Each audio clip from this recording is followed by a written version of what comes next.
그림, 성경 동화, 육화. 아브람은 무엇을 보고 떠났을까? 보이지 않는 것을 믿는 믿음.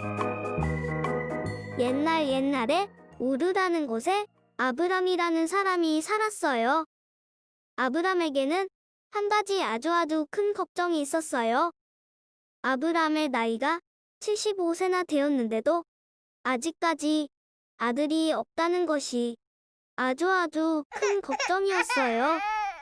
오랜 시간 동안 아들을 얻기 위해서 여러 가지 방법들을 많이 써보았지만 아무리 노력해도 되지 않았어요. 시간이 지나 75세가 되었어요. 그렇게 모든 것을 다 포기하고 절망 속에 있을 때 아브람에게 하나님께서 찾아오셨답니다.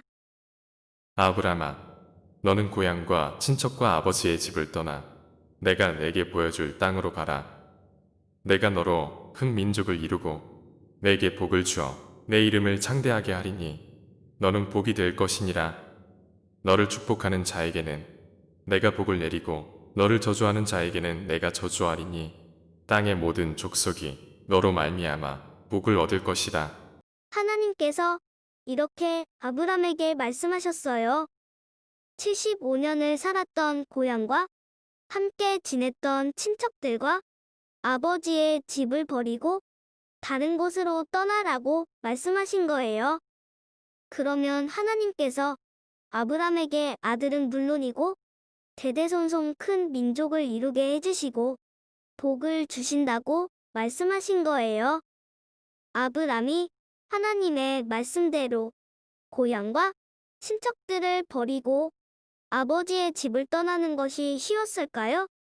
쉽지 않았을 거예요. 가족들만 데리고 가면 되는 쉬운 일이 아니었어요. 그 당시에는 양과 염소들과 함께 지내는 동들까지 전부 다 데리고 다녀야 했어요. 또 지금처럼 아주 편리한 캠핑카가 있는 것도 아니었어요. 많은 사람들을 이끌고 걸어가거나 낙타를 타고 가야 했어요. 또 사막이 많아서 천막을 치고 몇 날 며칠을 가야 하는 길이었어요.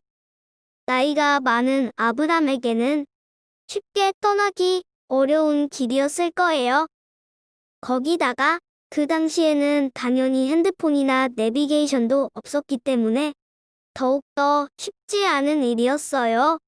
그리고 가장 중요한 문제는 하나님께서 가라고 하신 땅이 정확히 어디인지 알려주시지 않으셨다는 것이에요.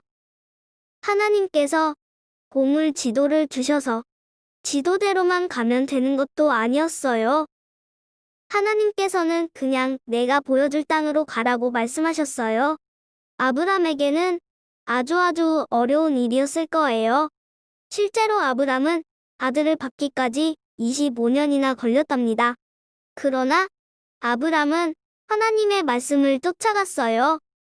아브람은 왜 하나님의 말씀에 순종했을까요? 잘 골라보세요. 1번, 하나님의 약속을 믿기 때문에 순종했어요. 2번, 아들을 낳고 싶어서 순종했어요. 3번, 지푸라기라도 잡는 마음으로 순종했어요. 무엇이 정답일까요? 전부 다 정답 같지만 가장 정확한 정답은 1번이에요. 아브람에게는 하나님의 약속을 믿는 믿음이 있었어요.